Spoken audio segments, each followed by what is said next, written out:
ഹരി ഓം. എല്ലാവർക്കും നമസ്കാരം.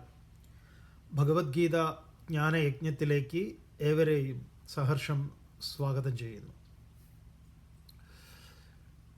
4-ാം അധ്യായം ജ്ഞാനകർമ്മ സന്യാസ യോഗത്തിൽ ഭഗവത്ഗീതയിലെ ഏറ്റവും വിവാദപരമായിട്ടുള്ള ഒരു ശ്ലോകമാണ് ചാതുർവർണ്ണ്യം മയാ സൃഷ്ടം ഗുണകർമ്മ വിഭാഗശഃ തസ്യ കർത്താരമഭിമാം വിദ്യകർത്താരമവ്യയം. ആ ശ്ലോകത്തെ പൂർണ്ണമായിട്ടല്ല നമ്മൾ സാധാരണ മനസ്സിലാക്കാറ്. ഈ പല വിവാദങ്ങളും സത്യത്തിൽ അനാവശ്യമാണ്. എന്തുകൊണ്ടത് അനാവശ്യമാണ് എന്നാണെങ്കിൽ ഗീത മനസ്സിലാക്കാൻ, അതിൻ്റെ രീതിയിൽ മനസ്സിലാക്കാൻ തയ്യാറാകാത്തത് കൊണ്ടാണ്. അപ്പോൾ അതെല്ലാം നമുക്ക് ഈ ഒരു പ്രഭാഷണത്തിൽ അതിനെ വിസ്തരിക്കാം. മാത്രമല്ല, ഈ ഒരു പ്രഭാഷണത്തിൽ ചിലർ യൂട്യൂബിൽ കമൻ്റായിട്ട് പുരുഷ സൂക്തം ഇത് തന്നെയാണല്ലോ അരക്കിട്ടുറപ്പിക്കുന്നത് ചാതുർവർണ്ണ്യ വ്യവസ്ഥിതി എന്ന്. നോക്കൂ, ഈ ചാതുർവർണ്ണ്യ വ്യവസ്ഥിതി എന്ന് നമ്മൾ പറയുമ്പം ഈ സമൂഹത്തിൽ രൂപപ്പെട്ടിട്ടുള്ള ഒന്നുണ്ട്, അത് വേറെ തന്നെയാണ്. ഇപ്പോൾ പുരുഷ സൂക്തത്തിൽ എന്താ പറയണത് അത് നമുക്ക് കേൾക്കാം. അത് പുരുഷ സൂക്തം തന്നെ, അത് ശ്ലോകങ്ങൾ, അതിലെ മന്ത്രങ്ങൾ, അതുപോലെ മനസ്സിലാക്കുമ്പോഴല്ലേ നമുക്കത് മനസ്സിലാവുള്ളൂ. അതിന് തൊട്ടിപ്പുറത്തും അപ്പുറത്തും ഒക്കെ ഉണ്ടല്ലോ. പുരുഷ സൂക്തം വെറും ഇത് മാത്രം പറഞ്ഞതല്ലല്ലോ. പുരുഷ സൂക്തം എങ്ങനെയാണ് തുടങ്ങുന്നത്? സഹസ്രശീർഷ പുരുഷ സഹസ്രാക്ഷ സഹസ്രപാദ് സ ഭൂമിം വിശ്വതോ വൃത്വാ അത്യതിഷ്ഠദശാങ്കുലം പുരുഷ ഏവേദഗം സർവം യദ്ഭൂതം യച്ഛ ഭവ്യം ഉദാമൃതത്വസ്യേഷാനഃ യദന്നേനാതിരോഹതി ഏതാവാനസ്യ മഹിമാ അതോ ജ്യായാഗംശ്ച പൂരുഷഃ. അതങ്ങനെ പോവും തുടങ്ങിയാൽ. അതായത് വിരാട് വർണ്ണനയാണ്. ഈ പ്രപഞ്ചത്തെ വിരാട് ഭാവത്തിൽ വർണ്ണിക്കുന്നതാണ്. അപ്പോൾ ആദ്യം നമ്മൾ മനസ്സിലാക്കേണ്ടത് വ്യഷ്ടി സമഷ്ടി എന്ന് പറഞ്ഞുകൊണ്ട് നമ്മൾ സയൻസിൽ മാക്രോകോസം മൈക്രോകോസം എന്ന് പറയും. അതന്നെ, അത്രയേ ഉള്ളൂ. വ്യഷ്ടിയും സമഷ്ടിയും. വ്യഷ്ടിയിൽ ഒരു പേര്, സമഷ്ടിയിൽ മറ്റൊരു പേര്. വീട്ടിൻ്റെ ഉമ്മറത്ത് നിൽക്കുന്ന ഏതെങ്കിലും ഒരു മരം എന്തും ആവാം, നമ്മളത് വൃക്ഷം എന്ന് പറയണം. അതിൻ്റെ വലിയൊരു കൂടിച്ചേർന്നിരിക്കുന്ന അവസ്ഥയ്ക്ക് നമ്മൾ പറയുക കാട് എന്നാണ്. കാട് എന്ന് പറഞ്ഞ ഒരു സാധനമൊന്നും ഇല്ല. ഉള്ളതെന്താ? വൃക്ഷങ്ങളാണ്. കാട്ടിൽ പോയാൽ നമുക്ക് വൃക്ഷങ്ങളെ കാണും. അപ്പോൾ അത് സമഷ്ടി ഭാവമാണ്. അനേക ജലഗണത്തെയാണ് നമ്മൾ ഒന്നായിരിക്കുമ്പോഴാണ് അതിനെ സമുദ്രം എന്ന് പറയുന്നത്. അതേ സാധനം തന്നെയാണ് നമ്മുടെ കിണറായിട്ടിരിക്കുന്നതും ഈ പറഞ്ഞ തടാകമായിട്ടിരിക്കുന്നതും പുഴയായിരിക്കുന്നതും ഒക്കെ. ചിലതിൽ ഉപ്പുണ്ടാവും, ഉപ്പില്ലാത്തതുണ്ടാവും, അത് വേറെ. ഏതായാലും ജലത്തിൻ്റെ സമ്മേളിതമായ രൂപം ഇത് നമുക്കറിയാം. എങ്ങനെയാണ് പദാർത്ഥങ്ങൾ കൂടിച്ചേർന്നിരിക്കുമ്പോൾ ഒരു പേര് സ്വീകരിക്കുന്നത്, അതിനൊരാകാരം ഉണ്ടാകുന്നത് എന്നൊക്കെ. അതേപോലെ ആചാര്യന്മാർ വ്യഷ്ടി സമഷ്ടി എന്നുള്ള നിലയിൽ ആരാധനയും നടത്തിയിട്ടുണ്ട്. അപ്പോൾ ഈ ആരാധന നടത്തുന്ന സമയത്ത്, ഇത് നമ്മളോട് സംസാരിക്കുന്ന സമയത്ത്, ഈ മനുഷ്യരോട് സംസാരിക്കുമ്പോൾ അവൻ്റെ വ്യഷ്ടിഗതമായ ചിന്തയിൽ നിന്നാണ് അതിൽ നിന്ന് പിടിച്ചുകൊണ്ടാണ് അവൻ മുകളിലേക്ക് പോകുന്നത്. അപ്പോൾ അവനോട് പറയുകയാണ് സഹസ്രശീർഷ പുരുഷ. പുരുഷ സൂക്തം തുടങ്ങുന്നത് അങ്ങനെയാണ്. 1000 തലകളുള്ളതാണ്, 1000 തലകളുള്ള പുരുഷൻ. നമുക്ക് പുരുഷൻ എന്ന് കേൾക്കുമ്പോഴേ ഒട്ടനെ വരും ഒരു മീശ പൊക്കി പിരിച്ചു കയറ്റിയവൻ എന്ന്. അവനല്ല പുരുഷൻ. പുരുഷൻ എന്ന് പറഞ്ഞാൽ പൂർണ്ണത്വാദിതി പുരുഷ എന്നാണ്. വിരാട് ഭാവത്തിന് മറ്റൊരു പേരാണ് പുരുഷൻ. വിരാട് പുരുഷൻ എന്ന് പറയും. അപ്പോൾ 1000 തലകളുള്ളവനാണ്. 1000 തല എന്ന് പറഞ്ഞാൽ എണ്ണിയെടുക്കുന്ന 1000 തലയല്ല. അപ്പോൾ 1001 ഉണ്ടാവില്ലേ എന്ന് ചോദിച്ചാൽ അങ്ങനെയല്ല. 1000 അനന്തതയെ സൂചിപ്പിക്കുന്നതാണ്, എണ്ണമറ്റതിനെ സൂചിപ്പിക്കുന്നതാണ്. അനന്തമായ സംഖ്യയാണ് 1000. അപ്പോൾ എന്താ 1000 തലകൾ എന്ന് പറഞ്ഞാൽ ഈ പ്രകൃതിയിൽ എന്തിൻ്റെയൊക്കെ തലകളുണ്ട്. ഉറുമ്പ് മുതൽ എത്ര തലകളുണ്ടോ അതൊക്കെ നമ്മൾ ഓരോന്ന് എണ്ണി നോക്കിക്കഴിഞ്ഞാൽ അതെല്ലാം വിരാട് പുരുഷൻ്റെ തലകളാണ്. അപ്പോൾ ഒരു വിരാട് പുരുഷൻ,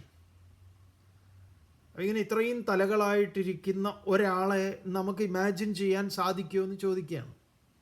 അല്ലെങ്കിൽ നമ്മുടെ ചിന്തയിലേക്ക് അതങ്ങനെ വരികയാണ്. അപ്പം നമുക്ക് തന്നെ വേദാന്ത ശാസ്ത്രത്തിൽ നമുക്ക് 3 പേരുകളുണ്ട്. 3 പേര് നമ്മളിപ്പം ഉണർന്നിരുന്ന് ഇത് കാണുകയും കേൾക്കുകയും ഒക്കെ ചെയ്യുന്ന സമയത്ത് നമ്മുടെ ഈ ജീവന് വേദാന്ത ശാസ്ത്രത്തിൽ ഒരു പേരിട്ടിട്ടുണ്ട്. ആ പേര്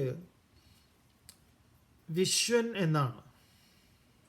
ഈ വിശ്വൻ, നമുക്ക് വിശ്വൻ എന്ന് വേറെ ആളുകൾക്കൊക്കെ പേരുണ്ടാവും, എന്നാലും ഒരു ജീവൻ, അത് ആണാകട്ടെ പെണ്ണാകട്ടെ, വിശ്വനാണ് ഈ ഉണർന്നിരിക്കുന്ന ജീവൻ. വിശ്വനാണ്. നമുക്ക് വേറെ പല പേരും ഉണ്ടാവും, അത് വേറെ. അപ്പോൾ വിശ്വൻ ആരാണ് ഈ വിശ്വൻ എന്ന് ചോദിച്ചു കഴിഞ്ഞാൽ, ജീവൻ ജാഗ്രത അവസ്ഥയിൽ കാണുകയും കേൾക്കുകയും രുചിക്കുകയും സ്പർശിക്കുകയും ഒക്കെ ചെയ്യുന്ന ആ അവസ്ഥയുമായി താതാത്മ്യപ്പെട്ടിരിക്കുന്ന ആളാണ് വിശ്വൻ. ഇപ്പം നമ്മളൊരു മലയാളി എന്ന് പറയുന്നത്, മല്ലു എന്ന് പറയുന്നത് എന്തുകൊണ്ടാണ്? മലയാള ഭാഷ സംസാരിക്കുന്ന ഒരുവനാണ്. മറ്റുള്ളവർ ഓഫീസിലൊക്കെ വർക്ക് ചെയ്യുമ്പോൾ ആളുകൾ പരസ്പരം അവർ തമ്മിലാണെങ്കിൽ അവർ പറയും, ആ പോകുന്നത് മല്ലു ആണെന്ന് പറയും. എന്ന് പറഞ്ഞാൽ അയാൾ മലയാളിയാണ്. അപ്പോൾ എന്താണ്, അയാൾ ആ ഭാഷയുമായി അസോസിയേറ്റ് ചെയ്ത് നിൽക്കുന്നു എന്നുള്ളതാണ്. അപ്പോൾ ഈ ജാഗ്രത അവസ്ഥയുമായി അസോസിയേറ്റ് ചെയ്ത് നിൽക്കുന്ന ജീവനെ അവർ നൽകിയിരിക്കുന്ന പേരാണ് വിശ്വൻ എന്ന്. വ്യഷ്ടിയിൽ, നമ്മളിൽ ഒരാളിൽ. എന്നാൽ ഇങ്ങനെയുള്ള ഈ അനേക വിശ്വന്മാരുണ്ട്. അതെവിടെയാണ്? പുറത്താണ്. ആ പുറത്തുള്ള വിശ്വന്മാരിൽ മനുഷ്യൻ മാത്രമാണോ? അല്ല, സകല ജീവജാലങ്ങളുണ്ട്. അപ്പോൾ ആ സകല ജീവജാലങ്ങളുടെയും ഈ ജാഗ്രത അവസ്ഥ, സമഷ്ടി ജാഗ്രത അവസ്ഥയെ അഭിമാനിക്കുന്ന, അതിൽ ഞാനെന്ന് അഭിമാനിക്കുന്ന സമഷ്ടി ഭാവത്തെ, നേരത്തെ പറഞ്ഞുവല്ലോ, വൃക്ഷം എന്നത് എങ്ങനെയാണോ കാട് എന്ന് നമ്മൾ പറയുന്നത്, അവിടേക്ക് പറയുന്ന പേരാണ് വിരാട് പുരുഷൻ എന്ന്. മറ്റത് വിശ്വനാണ്. വ്യഷ്ടിഗതമായിട്ടുള്ള ജീവൻ ജാഗ്രത അവസ്ഥയിൽ അഭിമാനം കൊള്ളുമ്പോൾ അവൻ്റെ പേര് വിശ്വ ഇതി ഉച്യതേ എന്ന് പറയും. ടോട്ടാലിറ്റിയിൽ അത് വരുന്ന സമയത്തോ അത് വിരാട് പുരുഷനാണ്.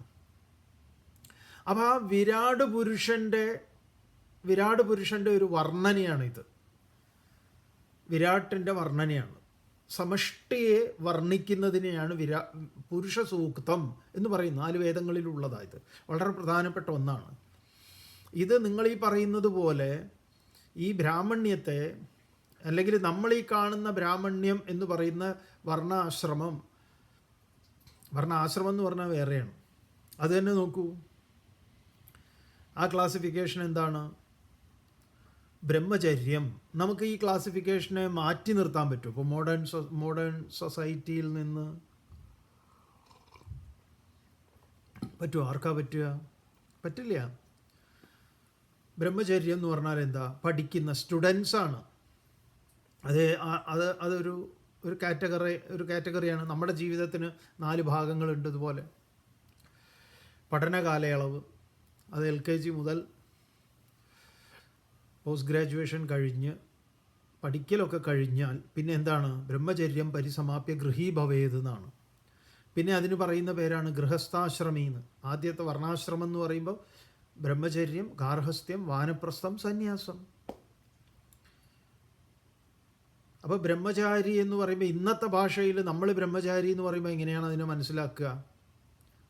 ഇതേപോലെ ഒരു പാളസാറ് മുണ്ടൊക്കെ കൊടുത്ത് പൂണൂലൊക്കെ ഇട്ട് തലയിൽ കുടുമിയൊക്കെ വെച്ച് പുസ്തകവും ഒരു എന്താ പറയുക കമണ്ടലോ എന്തൊക്കെയോ ആയിട്ട് ഈ താടി നീട്ടിയ ഏതെങ്കിലും ഒരു ഗുരുകുലുമായിട്ട് വട്ടം ചുറ്റി നിൽക്കുന്ന അവനായിട്ടല്ലേ നമ്മൾ സങ്കല്പിക്കുക. ആധുനിക ലോകത്തിൽ നമ്മൾ അങ്ങനെയാണോ കാണേണ്ടത്? അക്കാലത്ത് പണ്ട് കുട്ടികൾ പഠിക്കാൻ പോയിരുന്നത്, ഗുരുകുലവാസം ചെയ്തിരുന്നത് അങ്ങനെയാണ്. പണ്ട് വിദ്യാഭ്യാസം ചെയ്തിരുന്ന ആളുകളുടെ പേരാണ്, ആ പ്രായത്തിലുള്ളവരുടെ പേരാണ്, 24 വയസ്സ് വരെയുള്ള ആളുകളുടെ പേരാണ് ബ്രഹ്മചാരി എന്ന് പറഞ്ഞാൽ അവൻ ഹോൾഡ് ചെയ്തിരിക്കുന്ന പൊസിഷൻ അതാണ്. കാരണം അവന് വിദ്യ ആർജിക്കുന്ന കാലയളവാണ്. ഇന്നും ആ കാലയളവില്ലേ? ഇന്ന് നമ്മൾ സ്റ്റുഡൻ്റ് എന്ന് പറയും. അത് കഴിഞ്ഞാൽ എന്താണ്? പിന്നെ നമ്മൾ ഇന്ന് പറയുന്ന പേരെന്താ? ഗൃഹസ്ഥാശ്രമിക്ക് ഹൗസ് ഹോൾഡറാണെന്ന് പറയും. വീട് ഇങ്ങനെ പിടിച്ചുകൊണ്ടിരിക്കുകയാണ്. മറ്റതും പേരത് തന്നെയാണ്. എല്ലായിടത്തും ഒരു ആശ്രമമുണ്ട്. ബ്രഹ്മചര്യാശ്രമം, ഗാർഹസ്ഥ്യാശ്രമം, ഗൃഹസ്ഥാശ്രമം, വാനപ്രസ്ഥാശ്രമം, സന്യാസാശ്രമം. അപ്പോൾ ഈ ഹൗസ് ഹോൾഡർ റിട്ടയർ ആവുമല്ലോ. അതാണ് മൂന്നാമത്തെ ആശ്രമം, വാനപ്രസ്ഥം. അത് കഴിഞ്ഞാലുണ്ട് ഓൾഡ് ഏജ് എന്ന് പറയുന്ന അവസ്ഥ.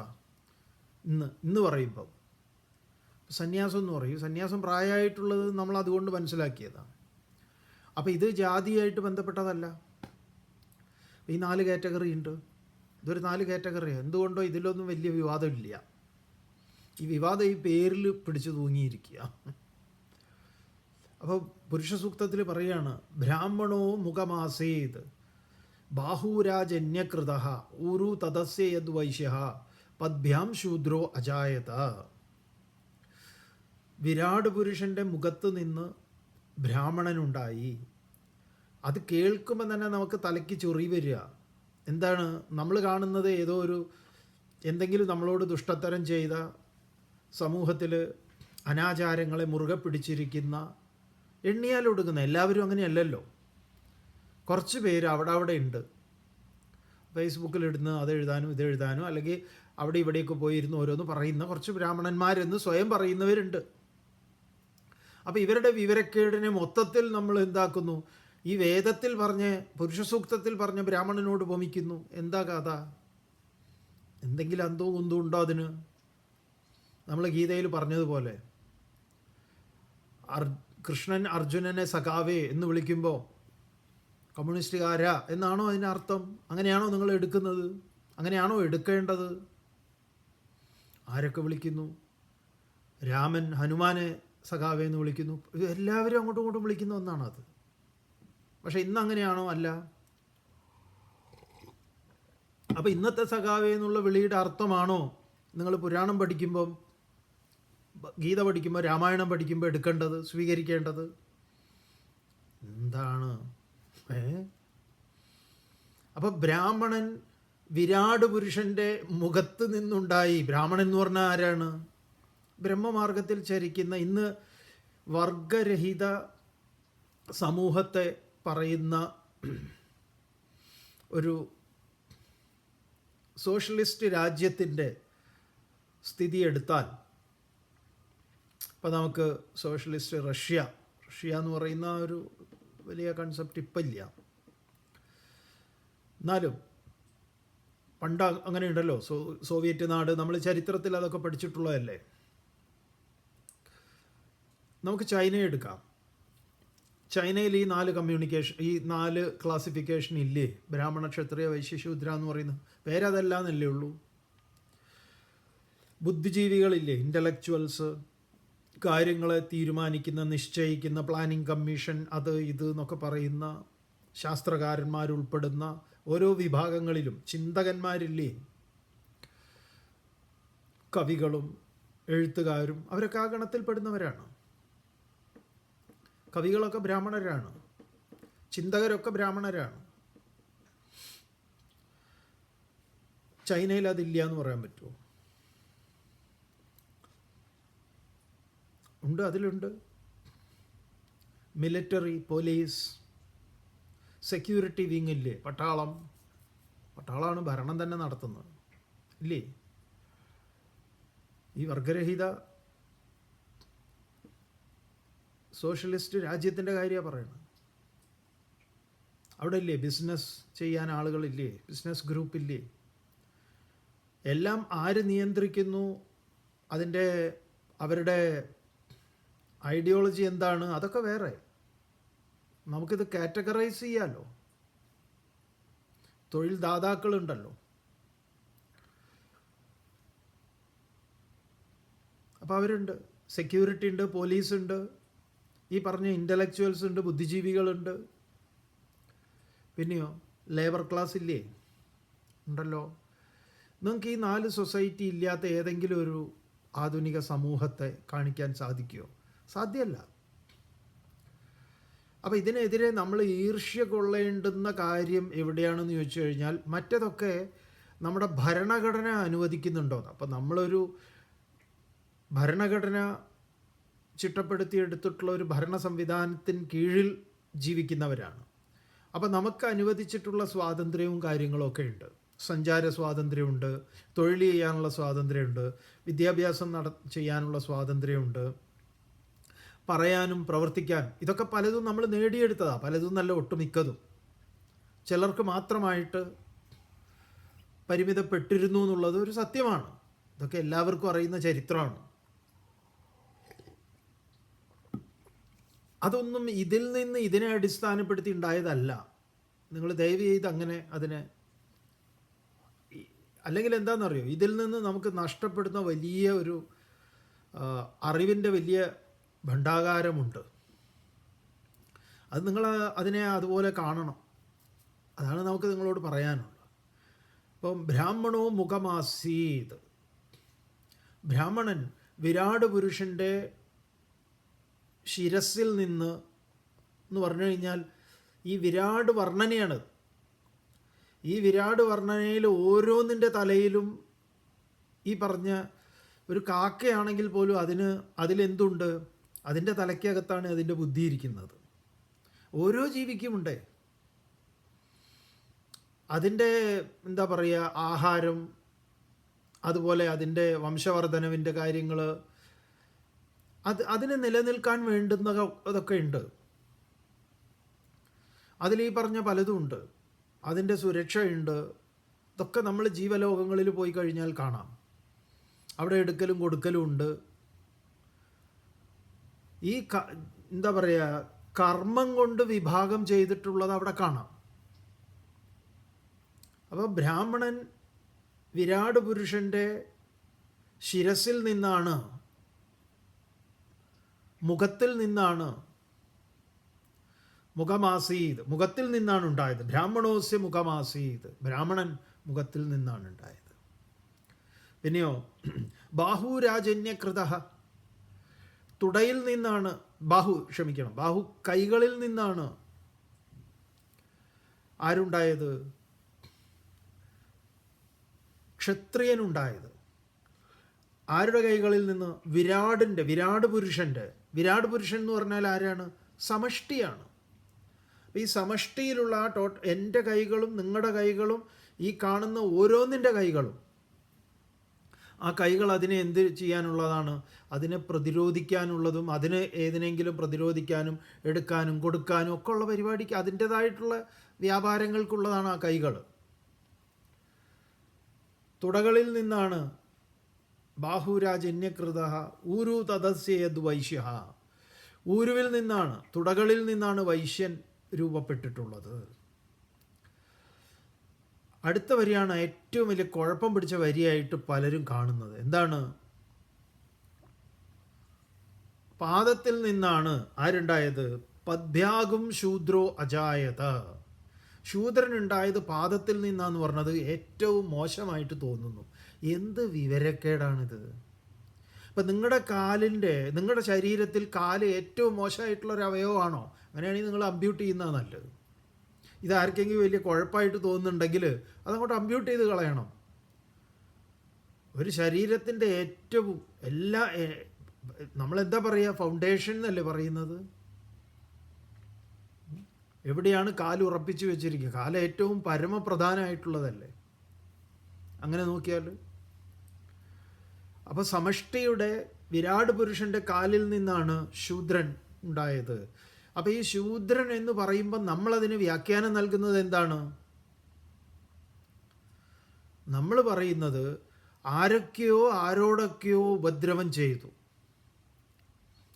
ആരോടൊക്കെയോ എന്നല്ല. കൃത്യമായിട്ട് നമുക്കിപ്പോൾ മലയാള സാഹിത്യത്തിൽ ഉണ്ടായിട്ടുള്ള ചന്തുമേനോൻ്റെ ഇന്ദുലേഖ വായിച്ചവരുണ്ട് നമ്മൾ.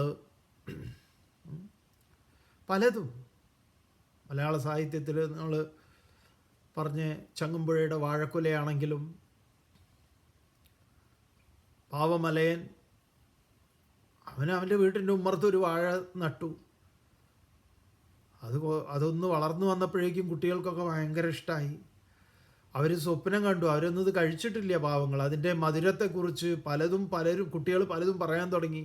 ഈ മലയൻ്റെ ഭാര്യ അതിനെക്കുറിച്ച് പറയാൻ തുടങ്ങി. കൊതി വെക്കല്ലേ മക്കളെ ഇപ്പോഴേ എന്നൊക്കെ പറഞ്ഞു. ആ കവി അതിമനോഹരമായിട്ടാണല്ലോ അത് പറയുന്നത്. എന്താണ്? ആ വാഴയ്ക്ക് തന്നെ തോന്നുകയാണ് എത്രയും പെട്ടെന്ന് കൊലയ്ക്കണമെന്ന്. എന്നിട്ട് ഇവർക്ക് കൊടുക്കണമെന്ന്. അവസാനം മൂപ്പരെന്തായി, കൊലച്ചു.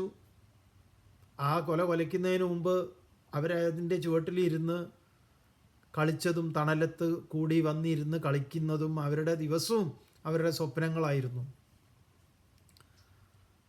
ദാരിദ്ര്യം ഇതൊക്കെ അനുഭവിക്കുന്ന, എന്നിട്ടോ ഈ മലയൻ ഈ കൊല സ്വന്തമായിട്ട് എടുക്കാനുള്ള അധികാരം ഉണ്ടായോ? ഇല്ലല്ലോ. അത് വെട്ടിക്കൊണ്ടുപോയി കാണിക്ക വെക്കേണ്ട സ്ഥലമുണ്ടല്ലോ, അതിൻ്റെ വാഴപ്പിണ്ടി എടുക്കാനുള്ള അധികാരമേ ഉള്ളൂ.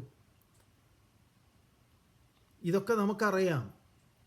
അതിനെയൊന്നും അതാണ് ഇതെന്ന് പറയരുത്. ഇതേ നമുക്ക് പറയാനുള്ളൂ. അത് വേറെയാണ്. അതിനെ ആരും പുകഴ്ത്തുന്നതല്ല. അതൊക്കെ കടന്ന് നമ്മൾ വന്നു. അതിൻ്റേതായിട്ടുള്ള ശേഷിപ്പുകൾ അവിടെ ഇവിടെയായിട്ട് ജാതി വെറിയുണ്ട്, ജാതി പറഞ്ഞ് അധിക്ഷേപിക്കലുണ്ട്. ഇതൊന്നും നിങ്ങൾ ദയവ് ചെയ്ത് ഇതുമായിട്ട് ചേർത്ത് മനസ്സിലാക്കരുത്. അങ്ങനെയാണെങ്കിൽ നമുക്ക് വേറെയും കുറച്ച് കാര്യങ്ങൾ പറയാനുണ്ട് ഇതിൽ. സാവകാശം കാണിച്ചോളൂ. എന്തൊക്കെ ക്ലാസിഫിക്കേഷൻ ഉണ്ട്? ഈ ക്ലാസിഫിക്കേഷൻ നിങ്ങൾക്ക് എവിടെയെങ്കിലും പ്രശ്നങ്ങൾ ഉണ്ടാവുന്നുണ്ടോ? ഒന്നും വേണ്ട. നമ്മുടെ മനുഷ്യരൊക്കെ ഒന്നാണ്. നമ്മളിതൊക്കെ പറയും, സംഗതിയൊക്കെ ശരിയാ. മനുഷ്യരൊന്നാണ്, നാം ഒന്നാണ്. ഇപ്പോൾ ഭഗവാൻ ചില 4ൻ്റെ കണക്കൊക്കെ പറയുന്നുണ്ട്. ഇപ്പോൾ ചാതുർവർണ്ണ്യം മയാ സൃഷ്ടം എന്ന് പറഞ്ഞു. 4 വർണ്ണങ്ങൾ എന്നാൽ സൃഷ്ടിക്കപ്പെട്ടു. ബ്രാഹ്മണനാണ്, ക്ഷത്രിയനാണ്, വൈശ്യനാണ്, ശൂദ്രനാണ് എന്ന് പറഞ്ഞിട്ടില്ല ഇവിടെ. 1. 2, ഇവരുടെയൊക്കെ ജോലി ഇങ്ങനെയുള്ളതാണ് എന്നും പറഞ്ഞിട്ടില്ല. അത് പറയുന്നുണ്ട്, വരാൻ പോകുന്നുണ്ട്. അപ്പോഴും നമുക്ക് നന്നായിട്ട് അതിനെ വിമർശിക്കാം. നമ്മൾ നിങ്ങളോട് വേറെ ചോദിക്കട്ടെ, നിങ്ങളുടെ ചിന്തയിലേക്ക് വെക്കുകയാണ്. അപ്പോൾ നമുക്കൊക്കെ അറിയുന്ന കാര്യമാണല്ലോ, രക്തദാനം മഹാദാനം എന്നൊക്കെ പറഞ്ഞു നമ്മൾ രക്തം ദാനം ചെയ്യുന്നുണ്ട്. നമുക്ക് രക്തം വേണം. നമുക്ക് ഏത് രക്തവും സൂട്ടാവുമോ? ഇല്ലല്ലോ. രക്തങ്ങളിൽ ക്ലാസിഫിക്കേഷൻ ഇല്ലേ? നിങ്ങൾക്ക് നിഷേധിക്കാൻ പറ്റുമോ? സാമാന്യ ബുദ്ധിയുള്ള ഒരുമാതിരിപ്പെട്ടവർക്കൊക്കെ അറിയാം രക്തം ഏതൊക്കെ വകുപ്പാണ്. കാരണം എന്താണ്? ഇന്ന് നമ്മുടെ ഡ്രൈവിംഗ് ലൈസൻസിൽ നമ്മുടെ ബ്ലഡ് ഗ്രൂപ്പ് എഴുതേണ്ടത് ഒരു നിർബന്ധമായിട്ടുള്ളൊരു കാര്യമാണ്. കാരണം അപകടത്തിന് സാധ്യതയുണ്ട്. എപ്പോഴെങ്കിലും അപകടം ഉണ്ടായാൽ ഇയാളോട് ചോദിക്കാൻ പാകത്തിനേടോ നിൻ്റെ ബ്ലഡ് ഗ്രൂപ്പ് ഏതാണ് എന്ന് ചോദിക്കാൻ ചിലപ്പോൾ സാധിച്ചു എന്ന് വരില്ല. അപ്പോൾ ഒരു എത്രയും പെട്ടെന്ന് അയാളുടെ ജീവൻ രക്ഷിക്കാനൊക്കെ വേണ്ടുന്ന അതൊക്കെ കണക്കിലെടുത്തുകൊണ്ടാണ് ഇത്തരം കാര്യങ്ങൾ ചെയ്യുന്നത്. അപ്പോൾ എത്ര ബ്ലഡ് ഗ്രൂപ്പ് ഉണ്ട്? എ പോസിറ്റീവ് ഉണ്ട് ഒരു വിഭാഗം. അതേ എ നെഗറ്റീവും ഉണ്ട്. ഇപ്പോൾ 2 എണ്ണമായല്ലോ. ഈ എ നെഗറ്റീവിൻ്റെ ബ്ലഡ് എ പോസിറ്റീവിന് സൂട്ടാവുമോ? സൂട്ടാവില്ല. അതിന് കാരണക്കാരനാരാ? നല്ല കാലം മൂപ്പരല്ല, മൂപ്പരാണ്. ആര്? ഭഗവാൻ. മൂപ്പര് ചെയ്തു വെച്ച പണിയായത്. പിന്നെ ഒരു കൂട്ടർ, ഇപ്പോൾ 2 കൂട്ടരായല്ലോ. എ പോസിറ്റീവ് ഉള്ളവരുണ്ട്, എ നെഗറ്റീവ് ഉള്ളവരുണ്ട്. ഇനി ഒരു കൂട്ടരാരാണ്? B positive. പിന്നെയോ ബി നെഗറ്റീവ്. നമ്മൾ ബി പോസിറ്റീവാണ്. അപ്പോൾ നമ്മൾ ഇടയ്ക്കിടയ്ക്ക് കേൾക്ക് ഫേസ്ബുക്കിലും അതിലും ഇതിലും കാണുന്നില്ലേ, ബി നെഗറ്റീവ് ഗ്രൂപ്പ് വേണം, ബി പോസിറ്റീവ് വേണം എന്ന്. അപ്പോൾ എ പോസിറ്റീവ് ഉണ്ട്, എ നെഗറ്റീവ് ഉണ്ട്. ബി പോസിറ്റീവ് ഉണ്ട്, ബി നെഗറ്റീവ് ഉണ്ട്. ഇനിയോ എ ബി പോസിറ്റീവ് ഉണ്ട്, എ ബി നെഗറ്റീവ് ഉണ്ട്. ഇനി വേറൊരു സർവർക്കും കൊടുക്കാൻ പറ്റുന്ന ആൾക്കാരുണ്ട്. ഓ പോസിറ്റീവ് ഉണ്ട്, ഓ നെഗറ്റീവും ഉണ്ട്.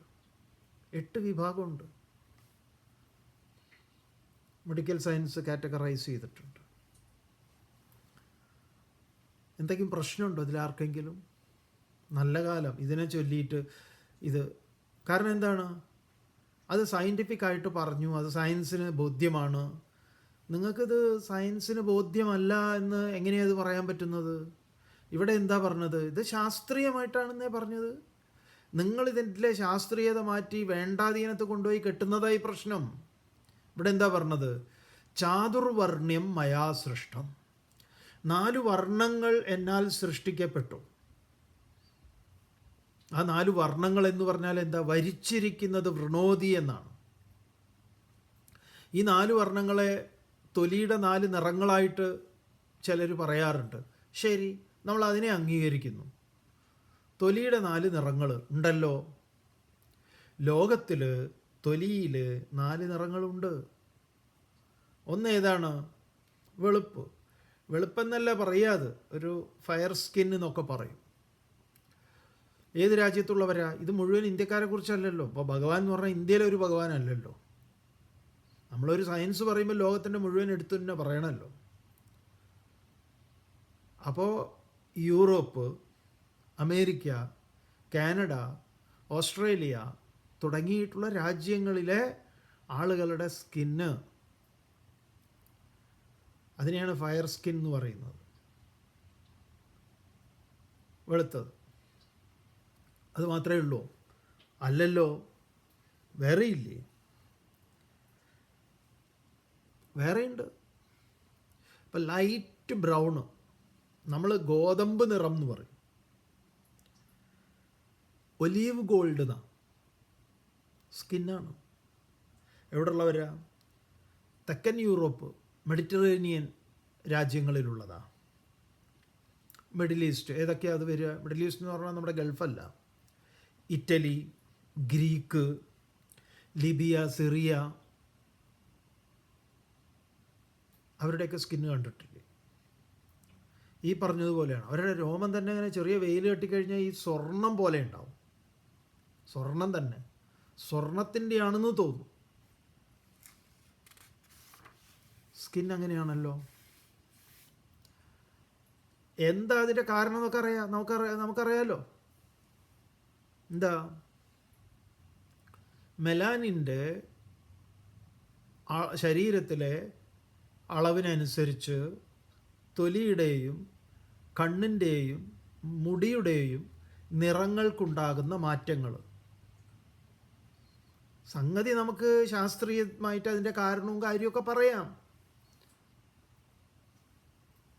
അതെന്തിനെ ആശ്രയിച്ചിട്ടാണ്? സൂര്യൻ്റെ കിരണങ്ങളുടെ, സൂര്യൻ്റെ തോതിനനുസരിച്ച്. എന്നാൽ അതേ സൂര്യൻ്റെ ഒരേ അളവിൽ തട്ടുന്ന സ്ഥലങ്ങളിൽ തന്നെ ഉണ്ടല്ലോ നിറവ്യത്യാസത്തോടു കൂടിയുള്ള ആളുകൾ. അതിന് പല കാരണങ്ങളുണ്ട്. അതിന് നമ്മുടെ ജീനുകളുടേതും അതും ഇതും ഒക്കെ ആയിട്ടൊക്കെ പറയും. നമുക്കിത് ആ വഴിക്കൊക്കെ അന്വേഷിക്കാന്നേ. പക്ഷെ വൈവിധ്യം ഇവിടെ ഉണ്ടല്ലോ. അതുകൊണ്ട് തല്ലുകൂടണമെന്നാണോ? ഇങ്ങനെ പറഞ്ഞതുകൊണ്ട് ഇപ്പോൾ ഇത് ഭയങ്കര ഒരു പ്രശ്നം. ഇതിൻ്റെ പേരിലാണ് ഗീത കത്തിച്ചത്. വിവരക്കേടിനൊക്കെ ഒരു കണക്ക് വേണ്ട. ഇനി വേറൊരു കൂട്ടരുണ്ടല്ലോ, ബ്രൗൺ സ്കിന്നുള്ളവർ. നമ്മളിൽ കൂടുതലും ഈ എന്താ പറയുക, സൗത്ത് അമേരിക്ക, നമ്മൾ ഈ ഫുട്ബോൾ കളിയിൽ ലാറ്റിൻ അമേരിക്കൻ ആൾക്കാരൊക്കെ കളിക്കുന്നവരെയൊക്കെ കണ്ടിട്ടുണ്ടല്ലോ, കുറേ പേരെയൊക്കെ. ഒരു കളിക്കാരനെ കണ്ടാൽ രാത്രി പേടിയാവുമെന്ന് നമ്മുടെ നാട്ടിലെ വേറെ ആരോ പറഞ്ഞു. അയാളെ കണ്ടാലോ, അതാണ് അതിലും കോമഡി. പറഞ്ഞ ആളെങ്ങനെ, ഇതൊക്കെ വർണ്ണവിവേചന. അപ്പോൾ ഇത് പറഞ്ഞവർക്ക് ഒരു താല്പര്യമുണ്ട്, അവരുടെ മനസ്സിലുള്ള ആ വൈകൃതമാണ് എന്നൊക്കെ നമ്മൾ പറയും. എന്നിട്ട് അതൊക്കെ ഇതിനേക്ക് ചേർത്ത് വയ്ക്കും. അതായി കുഴപ്പം. അപ്പോൾ ഇന്ത്യ, അതുപോലെ അറബ് രാജ്യങ്ങൾ, ആഫ്രിക്കൻ മൊത്തം ആഫ്രിക്കനല്ല, അവിടെയൊക്കെ ഉള്ളവർക്ക് ഒരു ബ്രൗൺ, നമ്മളൊക്കെ ബ്രൗണിൽ പെട്ടവരാ. ഇതേപോലെ തന്നെ നമ്മുടെ കണ്ണിൽ, പാസ്പോർട്ടിൽ എഴുതും നമ്മുടെ കണ്ണിൻ്റെയൊക്കെ കളറ്, സ്കിന്നിൻ്റെ കളറ് ക്ലാസിഫിക്കേഷനുണ്ട്. നിങ്ങളങ്ങനെ എഴുതരുത്, നിങ്ങളങ്ങനെ വർണ്ണവിവേചനം കാണിക്കരുത് എന്ന് പറഞ്ഞാൽ വർണ്ണമാണത്. ചാതുർവർണ്ണ്യം എന്ന് പറഞ്ഞുകൊണ്ട് നമുക്ക് ഇങ്ങനെ വ്യാഖ്യാനിച്ചൂടെ? വ്യാഖ്യാനിക്കാൻ സ്കോപ്പ് ഉണ്ടല്ലോ. 4 വർണ്ണങ്ങൾ ഇവിടെ ഉണ്ട്. വൈറ്റ് ഉണ്ട്, ബ്രൗൺ ഉണ്ട്, ഗോൾഡ് ഉണ്ട്, അതുപോലെ ബ്ലാക്ക് എന്ന് പറഞ്ഞാൽ കടും ബ്ലാക്ക്. അതെവിടെ ഉള്ളതാ? ഈ പറഞ്ഞ ആഫ്രിക്കൻ നാഗോ. ഓസ്ട്രേലിയയിൽ നിന്ന് ഉള്ളിലേക്ക് പോയിട്ട് ഈ പപ്പു ഗനിയ എന്നൊക്കെ പറയുന്ന ഒരു ഐലൻഡ് പോലെ ഉണ്ട്. നമ്മുടെ നാട്ടിൽ നിന്നൊക്കെ ഈ റബ്ബറൊക്കെ ഒരുപാടുള്ള സ്ഥലമാണ്. ഈ ഓസ്ട്രേലിയയിൽ നിന്ന് അടുത്ത് ഈ അബോർജിനൊക്കെ ഉണ്ട്. അബോർജിൻസ് അവിടുത്തെ പഴയ ജാതിക്കാർ. അതുപോലെ ഇവിടെ അമേരിക്കയിൽ റെഡ് ഇന്ത്യൻസ് എന്ന് പറയുന്ന നേറ്റീവ് അമേരിക്കൻസ് എന്ന് പറയുന്നവർ ഭയങ്കര കറുപ്പാണ്. അവരുടെ കളർ വേറെയാണ്, ഈ പറഞ്ഞ കളറല്ല, നമ്മൾ സായിപ്പിൻ്റെ കളറല്ല. അപ്പോൾ തൊലിയിൽ നിറങ്ങൾ വ്യത്യാസമുണ്ട്. എന്തിന്? അവയവദാനത്തിന് നമ്മൾ വലിയ പ്രോത്സാഹനം കൊടുക്കുന്ന ആളുകളല്ലേ. എല്ലാവരുടെ അവയവവും എല്ലാവർക്കും പറ്റുന്നുണ്ടോ? എന്തുകൊണ്ടാണ്? പല അവയവങ്ങളും എല്ലാവർക്കും സ്വീകാര്യമാകാത്തത് എന്തുകൊണ്ടാണ്? പല കാരണങ്ങളുണ്ട്. മനുഷ്യരൊന്നാണെന്നൊക്കെ പറയുമ്പം അതിലെന്തുണ്ട്? വൈവിധ്യങ്ങളുണ്ട്, ഭേദങ്ങളുണ്ട്. നമ്മൾ പറഞ്ഞുവല്ലോ, ആത്മാവിൻ്റെ തലത്തിൽ ഒഴിച്ച് ബാക്കി എല്ലായിടത്തും ഭേദങ്ങളുണ്ട്. ആത്മാവിൻ്റെ തലത്തെക്കുറിച്ച് പറയുമ്പം അവിടെ മാത്രമാണ് സർവവും ഏകമായിരിക്കുന്നത്. അല്ലാത്തടത്തെല്ലാം ഭിന്നതകളുണ്ട്, വൈവിധ്യങ്ങളുണ്ട്. ഇങ്ങനെ നാലിൻ്റെ കാര്യം ഗീതയിൽ തന്നെ പലയിടത്ത് പറയുന്നുണ്ടെന്നേ. ഇനി നമ്മൾ കാണാൻ പോകുന്നത് ഇപ്പോൾ ആദ്യം കാണുന്ന 4ആണ്. ഇനി 4 വിധത്തിലുള്ള ഭക്തരെ കുറിച്ച് പറയും ഗീത. ചതുർവിധ ഭജന്തേ മാം യേ സുഹൃതിനോ അർജുന ആർത്തോ ജിജ്ഞാസുരർത്ഥാർത്ഥി ജ്ഞാനീച്ച ഭരതർഷഭ. ഇവരുള്ളതാണല്ലോ 4 ടൈപ്പ് ആൾക്കാർ. ആർത്തൻ, ദുഃഖിതൻ ഇവിടെ ഇല്ലേ? ഇവിടെ ദുഃഖിതൻ എന്ന് പറഞ്ഞു കഴിഞ്ഞാൽ ശൂദ്രന്മാർ മാത്രമാണോ ദുഃഖിതർ? അങ്ങനെ നമ്മൾ ക്ലാസിഫിക്കേഷൻ ചെയ്ത് അല്ല. ദുഃഖം പലർക്കും ഉണ്ട്, പല വിധത്തിലുള്ള ദുഃഖമുണ്ട്. ആർത്തൻ, അർത്ഥാർത്ഥി, ധനമോഹി ഇല്ലേ? ഉണ്ടല്ലോ. ഭഗവാൻ ക്ലാസിഫൈ ചെയ്തിരിക്കുക. 4 ഗണത്തിലുള്ള മനുഷ്യന്മാരുണ്ട്. ദുഃഖിതനുണ്ട്, അർത്ഥാർത്ഥിയുണ്ട്, ധനമോഹിയുണ്ട്, ധനം വേണമെന്ന് ആഗ്രഹമുള്ളവൻ, പല ആഗ്രഹങ്ങളുള്ളവനുണ്ട്. ജിജ്ഞാസു, അറിയാൻ ആഗ്രഹമുള്ളവനുണ്ട്. ജ്ഞാനി, അറിഞ്ഞവനുമുണ്ട്. 4 ഗണത്തിൽ ആളുകൾ പെടുന്നു. 4ൻ്റെ കണക്ക് പറഞ്ഞ ചതുർവിധം പചാമി അന്നം അഹം. ഞാൻ 4 വിധത്തിലുള്ള ആഹാരങ്ങളെ പചിപ്പിക്കുന്നു, കഴിച്ച് ദഹിപ്പിക്കുന്നു. ആഹാരത്തിൻ്റെ 4 വിധം. കുടിക്കുന്നത് പേയം, ലേഹ്യം നക്കി തിന്നുന്നത് ഐസ്ക്രീം മുതലായിട്ടുള്ള ആയുർവേദത്തിലെ ലേഹ്യം മുതലായിട്ടുള്ളതൊക്കെ. ചക്ക വരട്ടിയത് അതെങ്ങനെയാണ് തിന്നുക? ചക്ക ചിപ്സ് പോലെയാണോ, കൊണ്ടാട്ടം പോലെയാണോ അത് കഴിക്കുക? അല്ല, ഒരേ ചക്ക തന്നെയാണോ? അപ്പോൾ കുടിക്കുന്നത് ലേഹ്യമുണ്ട്, പേയമുണ്ട്, ചർവ്യമുണ്ട്, ചവച്ച് കഴിക്കുന്നത് ചോറ്, ഇതൊക്കെ. പിന്നെ പൊട്ടിച്ച് കഴിക്കുന്നതുണ്ട്. ഈ എന്താ പറയുക, അച്ചപ്പം, റസ്ക് മുതലായിട്ടുള്ളതൊക്കെ കടിച്ച് പൊട്ടിച്ച് കഴിക്കും. കറുമുറ. അപ്പം അത് കൂടുതലും അതാണല്ലോ പാക്കറ്റിൻ്റെ ഉള്ളിൽ അതില്ലെങ്കിലും കുറച്ചേ ഉണ്ടാവുള്ളൂ, വായുവായിരിക്കും കൂടുതലും. 4 ടൈപ്പ് കഴിക്കുന്ന അന്നം. എന്താ പ്രശ്നമില്ലാത്തത്? എൻ്റെ പൊന്നു മക്കളെ, ഇങ്ങനെ 4 പല മനുഷ്യന്മാരിങ്ങനെ 4 ഉണ്ട് എന്ന് പറഞ്ഞിരിക്കുക. ഇവർക്ക് സ്വഭാവം ഇല്ലേ? ഭിന്ന സ്വഭാവത്തോട് കൂടിയിട്ടുള്ളവരാണ്. ഒരു മക്കൾക്ക് ഒരു എന്താ പറയുക, ഈ നമ്മുടെ പ്രകൃതം ഭിന്നമാണ്. ഒരേ പ്രത്യയ ശാസ്ത്രം, രാഷ്ട്രീയം, ഐഡിയോളജി ഒന്നാ. അതിലെ ആളുകൾ ഭിന്നത ഇല്ലേ?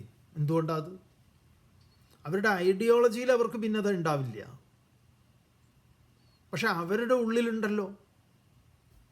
എന്തുകൊണ്ടാണ്? അങ്ങനെ ഉണ്ടാവാൻ പാടില്ലല്ലോ അങ്ങനെയാണെങ്കിൽ. കാരണം എന്താണ്? മനുഷ്യർ വ്യത്യസ്തരാണ്. People are different.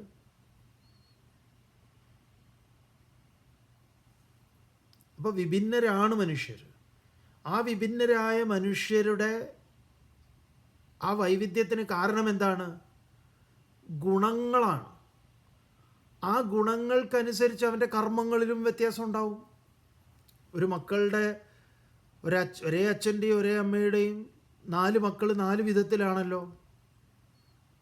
പഠിച്ചവരാകാൻ ആഗ്രഹിക്കുന്നതൊന്നാണല്ലോ, വ്യത്യസ്തമാണല്ലോ. എല്ലാവരും ഒരേപോലെ നിങ്ങൾക്ക് യൂണിഫോം ഇട്ട് അങ്ങനെ ആക്കാം, സാധിക്കില്ല. ഇതൊരു പ്രപഞ്ച സത്യം പറഞ്ഞതാ.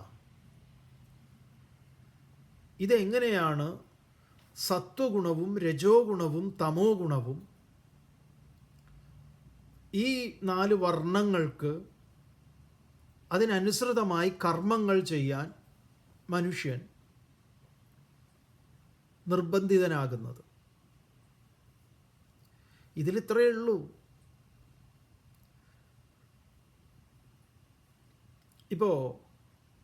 അപ്പോൾ സ്വഭാവം ഭിന്നമാവുന്നത് കൊണ്ട് തന്നെ മനുഷ്യൻ്റെ കർമ്മങ്ങളിൽ ഭിന്നതയുണ്ടാവുന്നുണ്ട്. അവൻ ഇന്നത് ചൂസ് ചെയ്യുന്നു. ചില ജോലിയൊക്കെ സ്വപ്നത്തിൽ ആലോചിച്ചാൽ കിട്ടാത്ത ജോലിയൊക്കെ അവർ കിട്ടിയിട്ട് അവർ 1 മാസം 2 മാസം കൊണ്ടൊക്കെ അത് മതിയാക്കി അവർ പോവും. റിസൈൻ ചെയ്തിട്ട് അവർ വേറൊരു സ്ഥലത്ത് പോകും. എന്നിട്ടോ അവർക്ക് മനസ്സിനിണങ്ങിയ ജോലി അവർ ചെയ്യും. ഈ രക്ഷിതാക്കളൊക്കെ കുട്ടികളെ നിർബന്ധിപ്പിച്ച് ഡോക്ടറാക്കാനും എഞ്ചിനീയറാക്കാനും ഒക്കെ ശ്രമിക്കുന്നില്ലേ?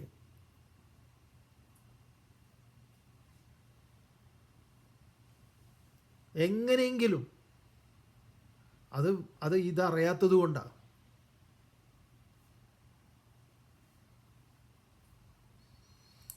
ഇപ്പോൾ ആയുർവേദത്തിൽ അവർ മനുഷ്യന്മാരെ 3 ഗണത്തിൽ പെടുത്തിയിട്ടുണ്ട്. വാദപ്രകൃതമുള്ളവർ, പിത്തപ്രകൃതം, ഖഭപ്രകൃതം.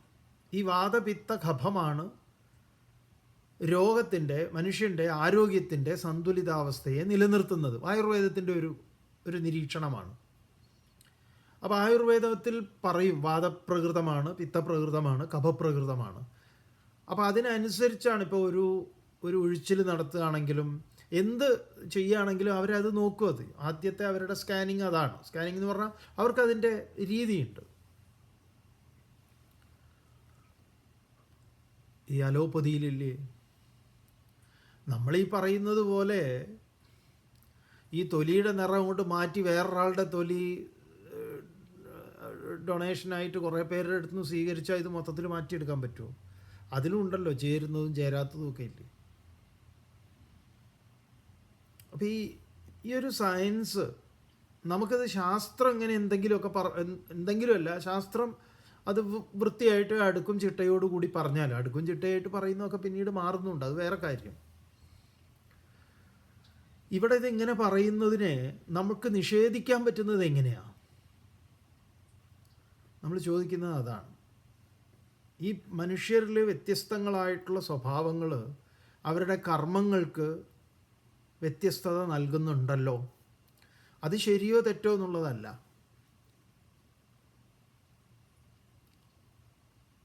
അപ്പം ചിലർ ചെയ്യുന്ന ജോലി, ചിലർക്ക് ചെയ്യാൻ താല്പര്യമുള്ളത് അതാണ്. അതാണ് ആ ഗുണമാണ് അവരെ ഹൈലൈറ്റ് ചെയ്തിരിക്കുന്നത്. പക്ഷെ നമ്മൾ കരുതുകയാണ് നമ്മൾ ഈ ജോലിക്ക് എന്ത് നൽകി? വലിയ മാനങ്ങളൊക്കെ നൽകി. അതില്ലാതെയാക്കാനാണ് കുറേ പ്രയത്നമൊക്കെ മഹാത്മാക്കൾ എടുത്തിട്ടുള്ളത്. കൃഷ്ണനൊക്കെ അതിന് മാതൃകയാണ്. ആ കൃഷ്ണൻ കാണിച്ചു തന്നിട്ടുള്ളത് ഏറ്റവും വളരെ നിസാരം എന്ന് തോന്നുന്ന കാര്യങ്ങളൊക്കെ ചെയ്യും. പശുവിനെ കുളിപ്പിക്കലും കുതിരയെ കുളിപ്പിക്കലും പരിചരിക്കലും ഒക്കെ. മഹാത്മജി എന്തായിരുന്നു? മറ്റുള്ളവരുടെ ശൗചാലയം പോയിട്ട് ചൂലും ഇതൊക്കെ കൊണ്ടുപോയിട്ട് ബക്കറ്റൊക്കെ കൊണ്ടുപോയിട്ട് മൂപ്പര് കഴുകി വൃത്തിയാക്കും. ഗാന്ധിജിയുടെ പ്രസിദ്ധമായിട്ടുള്ളൊരു സ്റ്റേറ്റ്മെൻ്റ് ഉണ്ടല്ലോ, എൻ്റെ ജീവിതമാണ് എൻ്റെ സന്ദേശം എന്ന്. എപ്പോഴാണ് അത് പറഞ്ഞത്? ഒരു ബ്രിട്ടീഷ് പത്രക്കാരൻ വന്ന് ഇൻ്റർവ്യൂ ചെയ്യാൻ സമയം കൊടുത്തിരുന്നു. സമയത്തിൽ കണിശത പാലിക്കുന്ന ആളാണ് ഗാന്ധി. പക്ഷേ മൂപ്പരെ കാണാഞ്ഞപ്പോൾ ചോദിക്കുന്നുണ്ട്, ആബയോട് ചോദിക്കുന്നുണ്ട്, അല്ല ഇദ്ദേഹം ഇങ്ങനെ ഉണ്ടല്ലോ, നിങ്ങളെ കാത്തു നിൽക്കുകയാണെന്ന്. എവിടെ? അപ്പോൾ ആബ കൊണ്ടുപോയി കാണിച്ചു കൊടുത്തത് മൂപ്പരൊരു ഇത് കഴുകുക, ടോയ്ലറ്റ് കഴുകുക. അപ്പോൾ അദ്ദേഹം വിചാരിച്ചു കാര്യമായിട്ട് കസേരയിലൊക്കെ ഇരുന്നിട്ട് നമുക്ക് സംസാരിക്കാമെന്ന്. അപ്പോൾ എന്താണെന്ന് ചോദിച്ചു. അപ്പോൾ ഇത്രയേ ഉള്ളൂ. ഗാന്ധിക്കറിയാം ഇവരുടെ മുന്നിൽ വെറുതെ സമയം വേസ്റ്റാക്കുകയാണ്. അന്നേ മൂപ്പർക്ക് അറിയാതെ, ഇന്നും അതറിയാത്തവർ പലരും ഉണ്ട്. അപ്പോൾ ഈ മാപ്ര എന്ന് പറഞ്ഞാൽ മാധ്യമ പ്രവർത്തകൻ ചോദിച്ചു,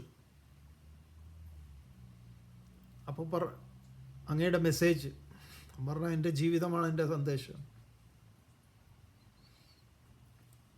അപ്പം ജോലി ഇത് താഴ്ന്നതാണ് ഉയർന്നതാണ്. നമ്മൾ അമേരിക്കയിലൊക്കെ കണ്ടിട്ടുള്ള ഒരു വലിയ പോസിറ്റീവായിട്ടുള്ളൊരു കാര്യം, അവിടെ ഏത് ജോലിയും ആളുകളെ അങ്ങനെ കാറ്റഗറൈസ് ചെയ്യാറില്ല. ഏത് ജോലിയും വളരെ അഭിമാനത്തോട് കൂടിയിട്ടാണ് ഇതാക്കുക. ഇപ്പോൾ നമ്മൾ ഇവർക്കിവിടെ ഒരു ന്യൂ ഇയറിന് ഒരു സ്ഥലത്ത് വിളിച്ചിരുന്നു, ഒരു വീട്ടിൽ മൊത്തം ഇവരുടെ ആൾക്കാരാണ്. അപ്പോൾ നമ്മൾ നമ്മുടെ ഇതായിട്ടുള്ള ഈ ഓരോരുത്തരും ഓരോ ഭക്ഷണങ്ങൾ ഉണ്ടാക്കി കൊണ്ടുവന്നിട്ടുണ്ട്. അപ്പം നമ്മളും നമ്മുടെ ഒരു എന്താ പറയുക കടല വേവിച്ച് അതൊരു മസാല കറിയാക്കിയിട്ട് മല്ലിപ്പൊടി, മുളക് പൊടി, മഞ്ഞൾപ്പൊടിയൊക്കെ ഇട്ട്, സവാളയിട്ട്, പച്ചമുളക്, ഇഞ്ചി, കറിവേപ്പില, ഇതൊക്കെ നമുക്കിവിടെ ഇന്ത്യൻ സ്റ്റോറുണ്ട്. ഇവിടെ മലയാളി കട തന്നെ ഉണ്ട്. അവിടെയൊക്കെ പോയി മേടിച്ച് കൊണ്ടുവന്ന് ഇതൊക്കെ ഉഷാറാക്കി ഉണ്ടാക്കി സംഭവമൊക്കെ ഉഷാറായിട്ടുണ്ട്. ഈ നാളികേരം കൊത്തി അതുവരെ ഇവിടെ കിട്ടാനുണ്ട്. നാളികേരം പാലുണ്ട്, എല്ലാം ഉണ്ട്. അപ്പോൾ നമ്മൾ ഉണ്ടാക്കി അത് കഴിച്ചിട്ട് എല്ലാവരും ഭയങ്കര ഉഷാറായിട്ടുണ്ട്. അപ്പോൾ ഒരു വിദ്യ നമ്മളോട് വന്ന് ചോദിച്ചു, നിങ്ങൾ പ്രൊഫഷണൽ ഷെഫാണോ എന്ന് ചോദിച്ചു. നമ്മൾ പറഞ്ഞു അല്ല, പക്ഷേ അറിയാം, നമുക്ക് വലിയ ഇഷ്ടമാണ്. പ്രൊഫഷണലി നമ്മൾ ഇന്നതാണ്, സ്പിരിച്വൽ ടീച്ചറാണ്. Okay, good. അപ്പോൾ അങ്ങനെ നമ്മുടെ അവിടെ ചോദിച്ചു കഴിഞ്ഞാൽ, അയ്യോ അയാൾ എന്നോട് അങ്ങനെ ചോദിച്ചില്ലേ, ഇയാൾ എന്നെ എങ്ങനെയാക്കിയില്ലേ, ഇയാൾ എന്നെ ഒരു വെപ്പുകാരനായിട്ട് കണ്ടില്ലേ, ഭയങ്കര ബ്ല. എന്ത് ഇവിടെ ഏത് പണി ചെയ്യുന്നതിന് ഒരു ഇതുമില്ല. പണിയുടെ ഡ്രസ്സ് ഇട്ടിട്ട് പോണത് കാണാറുണ്ട്. ഈ പ്ലംബർ, ഇലക്ട്രീഷ്യനൊക്കെ കാണാറ്. ഈ നിറയെ പ്ലെയറും സ്ക്രൂ ഡ്രൈവറും അതിൻ്റെയൊക്കെ ഒരു ഇതിട്ടിട്ട് വന്നത് കാണാം.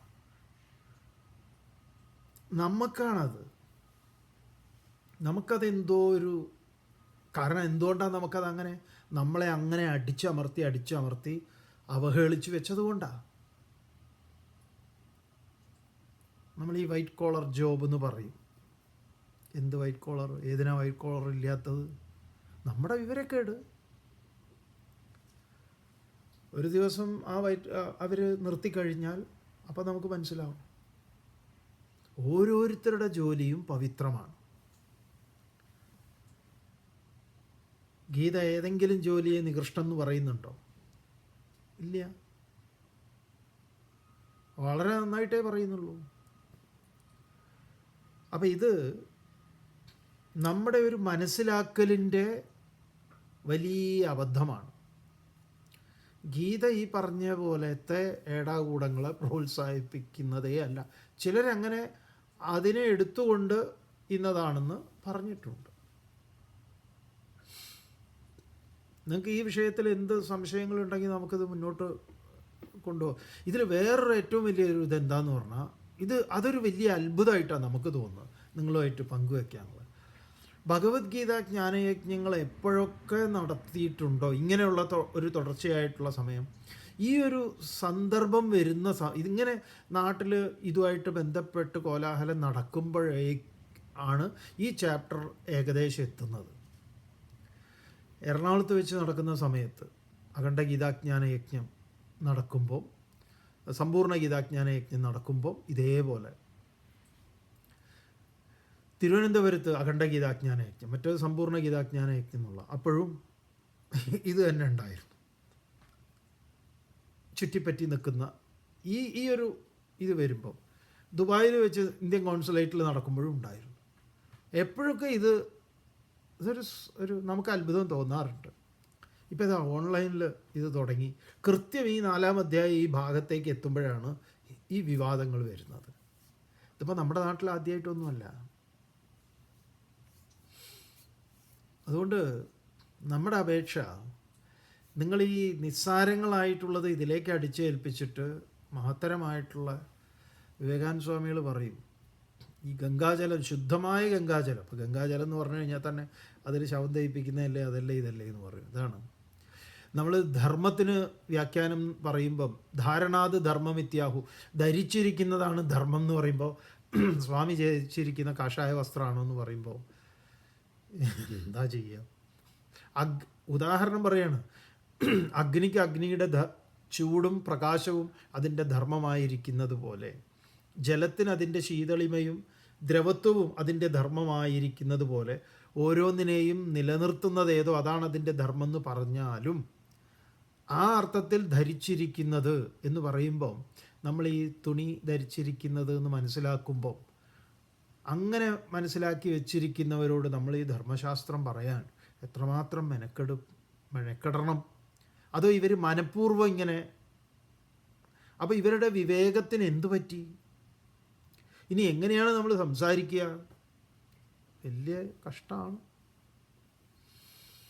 ഓം പൂർണ്ണമദഃ പൂർണ്ണമിദം പൂർണ്ണാത് പൂർണ്ണമുദച്യതേ പൂർണ്ണസ്യ പൂർണ്ണമാദായ പൂർണ്ണമേവാവശിഷ്യതേ. ഓം ശാന്തി ശാന്തി.